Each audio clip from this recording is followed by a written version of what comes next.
Hello ಎಲ್ರಿಗೂ ನಮಸ್ಕಾರ. Welcome back to Bhagya creation. ಯಾರ್ಯಾರಾಗೆ ನಮ್ಮ ಚಾನಲ್ ನೋಡ್ತಾ ಇದ್ದೀರಾ ದಯವಿಟ್ಟು ಸಬ್ಸ್ಕ್ರೈಬ್ ಮಾಡ್ಕೊಳ್ಳಿ. ನನ್ನ ವಿಡಿಯೋ ಇಷ್ಟ ಆದರೆ ಒಂದು ಲೈಕ್ ಕೊಡಿ. ನಾನಿವತ್ತು ಆಲೂಗಡ್ಡೆಲಿ ಒಂದು ಸ್ನ್ಯಾಕ್ಸ್ ಮಾಡ್ತಾಯಿದ್ದೀನಿ. ತುಂಬಾ ಚೆನ್ನಾಗಿರುತ್ತೆ, ಮಕ್ಕಳಿಗೂ ಇಷ್ಟ ಆಗುತ್ತೆ.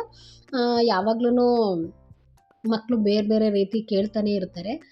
ನಾವು ಬೇರೆ ಬೇರೆ ರೀತಿಯಲ್ಲೆಲ್ಲ ಸ್ನ್ಯಾಕ್ಸ್ ಮಾಡಿ ಕೊಡ್ತಾ ಇರ್ತೀವಿ. ಈ ರೀತಿ ಬ್ರೆಡ್ಡು ಮತ್ತು ಆಲೂಗಡ್ಡೆ ಇದ್ದರೆ ಸಾಕು, ಸಿಂಪಲ್ಲಾಗಿ ಈಸಿಯಾಗಿ ಮಾಡ್ಬೋದು.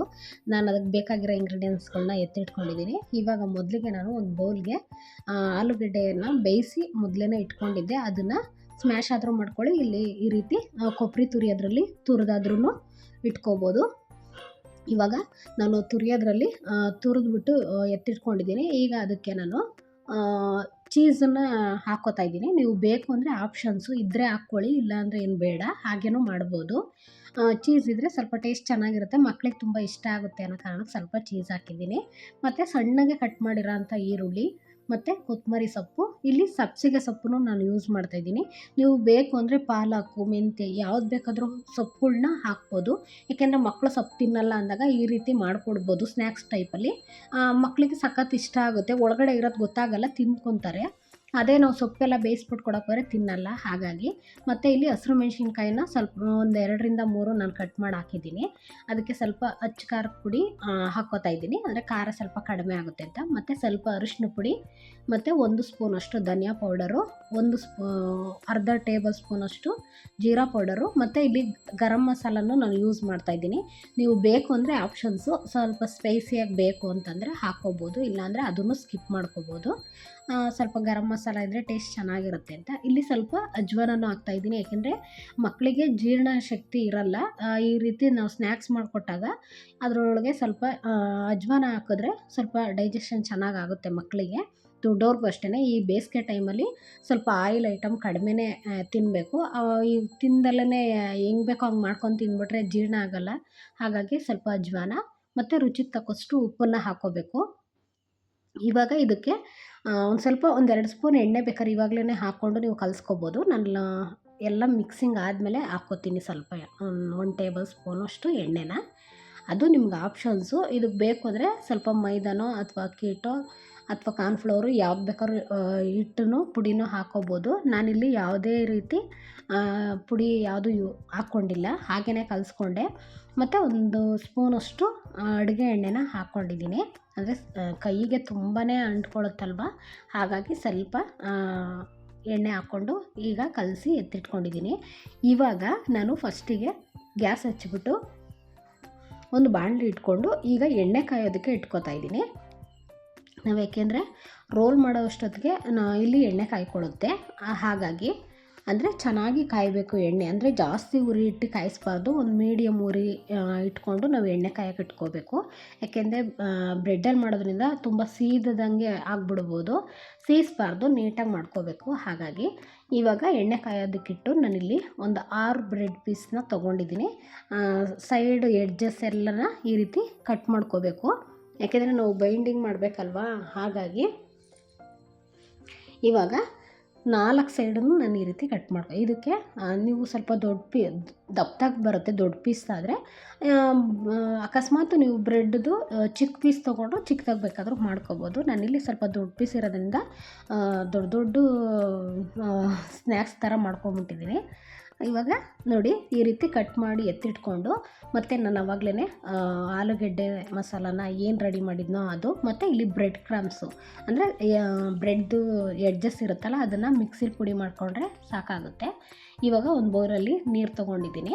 ಅಂದರೆ ಇದು ಆಲೂಗಡ್ಡೆದು ಸ್ವಲ್ಪ ಕೈಗೆ ಅಂಟಬಾರ್ದಲ್ವ, ಅದಕ್ಕೆ ಸ್ವಲ್ಪ ಕೈ ಒದ್ದೆ ಮಾಡಿಕೊಂಡು ಈ ರೀತಿ ಉಂಡೆಗಳ್ನ ಮಾಡ್ಕೋಬೋದು. ನೀವು ಯಾವ ಶೇಪಲ್ಲಿ ಬೇಕಾದರೂ ಮಾಡ್ಕೋಬೋದು.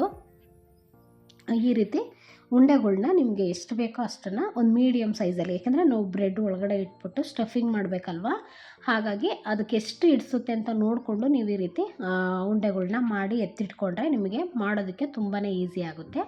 ಈ ರೀತಿ ಒಂದು ಬೌಲಲ್ಲಿ ನೀರನ್ನು ತೊಗೊಂಡಿರ್ತೀವಲ್ಲ ಅದಕ್ಕೆ ನಾವು ಬ್ರೆಡ್ಡನ್ನು ಅದ್ದಬೇಕಾಗುತ್ತೆ. ಅಂದರೆ ತುಂಬ ಅದ್ಬಿಟ್ರೆ ತುಂಬ ಸ್ಮೂತ್ ಆಗಿಬಿಡುತ್ತೆ, ಮೆತ್ತಗೆ ಹೋಗ್ಬಿಡುತ್ತೆ. ಒಂದು ಮೀಡಿಯಮಲ್ಲಿ ಸುಮಾರು ಅದ್ಬಿಟ್ಟು ಅದನ್ನು ಚೆನ್ನಾಗಿ ಹಿಂಡ್ಬಿಟ್ಟು ಈ ರೀತಿ ನಾವು ಆವಾಗಲೇ ಆಲೂಗಡ್ಡೆ ಮಸಾಲ ಅದು ಏನು ಮಾಡಿದ್ವೋ ಅದನ್ನು ಇಟ್ಬಿಟ್ಟು ಈ ರೀತಿ ಸ್ಟಫಿಂಗ್ ಮಾಡಬೇಕು ಒಳಗಡೆ ನೀಟ್ ಅಂದರೆ ಎಡ್ಜಸ್ ಸ್ವಲ್ಪ ಇನ್ನೂ ಗಟ್ಟಿ ಇತ್ತು, ಈ ರೀತಿ ಸ್ಟಫಿಂಗ್ ಮಾಡೋಕ್ಕಾಗಲ್ಲ ಅಂತ ಸ್ವಲ್ಪ ಒದ್ದೆ ಮಾಡ್ಕೊತಾ ಇದ್ದೀನಿ. ಅಂದರೆ ತುಂಬ ಒದ್ದೆ ಮಾಡಿಬಿಟ್ರೆ ಮೆತ್ತಗಾಗ್ಬಿಟ್ರೆ ಅಷ್ಟೊಂದು ಕ್ಲೀನಾಗಿ ಸ್ಟಫ್ ಮಾಡೋಕ್ಕಾಗಲ್ಲ ಅಂತ ಈ ರೀತಿ ಫೋಲ್ಡಿಂಗ್ ಮಾಡಿಕೊಂಡು ನೀಟಾಗಿ ಎಲ್ಲಿ ನಿಮಗೆ ಓಪನ್ ಇರುತ್ತೋ ಅಂಥವೆಲ್ಲ ನೀಟಾಗಿ ಕ್ಲೋಸ್ ಮಾಡ್ಕೋಬೇಕು. ನೋಡಿ ಈ ರೀತಿ ಸ್ವಲ್ಪ ಅಂದರೆ ಎಲ್ಲಿ ಒದ್ದೆ ಆಗಿರಲ್ವೋ ಅಲ್ಲಿಗೆ ಸ್ವಲ್ಪ ನೀರು ಹಾಕ್ಕೊಂಡು ಈ ರೀತಿ ಬೈಂಡಿಂಗ್ ಮಾಡ್ಕೋಬೇಕು. ಇವಾಗ ನೋಡಿ ಚೆನ್ನಾಗಿ ಈ ರೀತಿ ರೋಲ್ ಮಾಡ್ಕೊಂಬಿಟ್ರೆ ನೀಟಾಗಿರುತ್ತೆ, ಓಪನ್ ಆಗಲ್ಲ, ಟೇಸ್ಟು ಅಷ್ಟೇ ಚೆನ್ನಾಗಿರುತ್ತೆ. ಇದು ರೆಡ್ ಪೀಸ್ ಬಂದು ಸ್ವಲ್ಪ ದೊಡ್ಡ ಪೀಸ್ ಅಲ್ವಾ, ಹಾಗಾಗಿ ಇದು ಸ್ವಲ್ಪ ದಪ್ಪ ಬರುತ್ತೆ. ಚಿಕ್ಕ ಪೀಸ್ ತೊಗೊಂಡ್ರೆ ನೀವು ಚಿಕ್ಕದಾಗಿ ಮಾಡ್ಕೋಬೋದು, ತುಂಬಾ ಚೆನ್ನಾಗಿರುತ್ತೆ. ಈ ರೀತಿ ನೋಡಿ ಎಲ್ಲೂ ಓಪನ್ ಆಗಿರಬಾರ್ದು, ಆ ರೀತಿ ಮಾಡಿಬಿಟ್ಟು ಬ್ರೆಡ್ ಕ್ರಮ್ಸಲ್ಲಿ ಈ ರೀತಿ ರೋಲ್ ಮಾಡಬೇಕು. ಈ ರೋಲ್ ಮಾಡಿದಾಗ ಮೇಲ್ಗಡೆ ನಿಮಗೆ ಬ್ರೆಡ್ ಕ್ರಮ್ಸ್ ಚೆನ್ನಾಗಿ ಅಂಟ್ಕೊಳ್ಳುತ್ತೆ ಮತ್ತು ಕ್ರಿಸ್ಪಿಯಾಗಿ ಮೇಲ್ಗಡೆ ಒಳಗಡೆ ಸಾಫ್ಟಾಗಿ ಬರುತ್ತೆ. ತುಂಬಾ ಚೆನ್ನಾಗಿರುತ್ತೆ ಟೇಸ್ಟು. ನೀವು ಯಾವುದೇ ರೀತಿ ತರಕಾರಿ ಹಾಕ್ಬಿಟ್ಟು ಈ ರೀತಿ ಮಾಡ್ಕೋಬೋದು.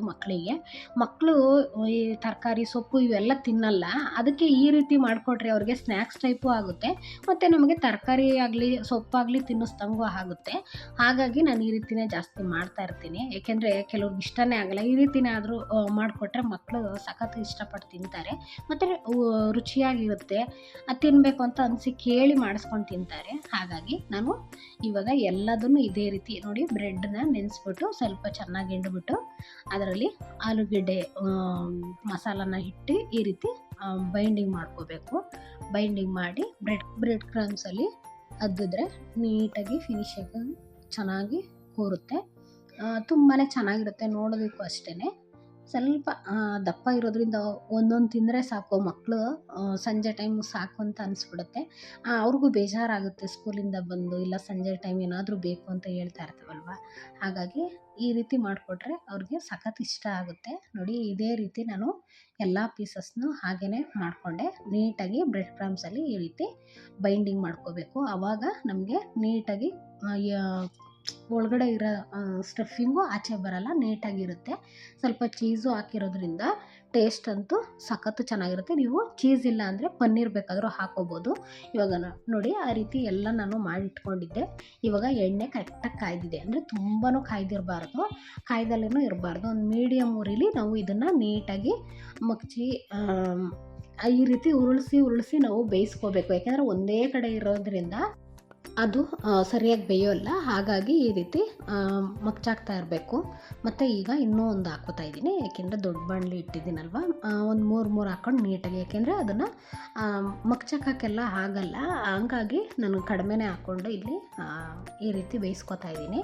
ಅಂದರೆ ಇದು ಗೋಲ್ಡನ್ ಬ್ರೌನ್ ಬರೋವರೆಗೂ ನೀವು ಬೇಯಿಸ್ಬೇಕು. ಆವಾಗ ನಿಮಗೆ ಕ್ರಿಸ್ಪಿನೆಸ್ಸು ತುಂಬ ಚೆನ್ನಾಗಿರುತ್ತೆ ಮತ್ತು ನೋಡೋದಕ್ಕೂ ಅಷ್ಟೇ ಕಲರ್ಫುಲ್ಲಾಗಿರುತ್ತೆ. ಮಕ್ಕಳಿಗೆ ಸುಮ್ಮನೆ ಹಾಗೆ ಹಾಕಿ ಎದ್ಬಿಟ್ರೆ ಒಳಗಡೆ ಅಷ್ಟೊಂದು ಚೆನ್ನಾಗಿ ಕ್ರಿಸ್ಪಿನೆಸ್ ಬರಲ್ಲ.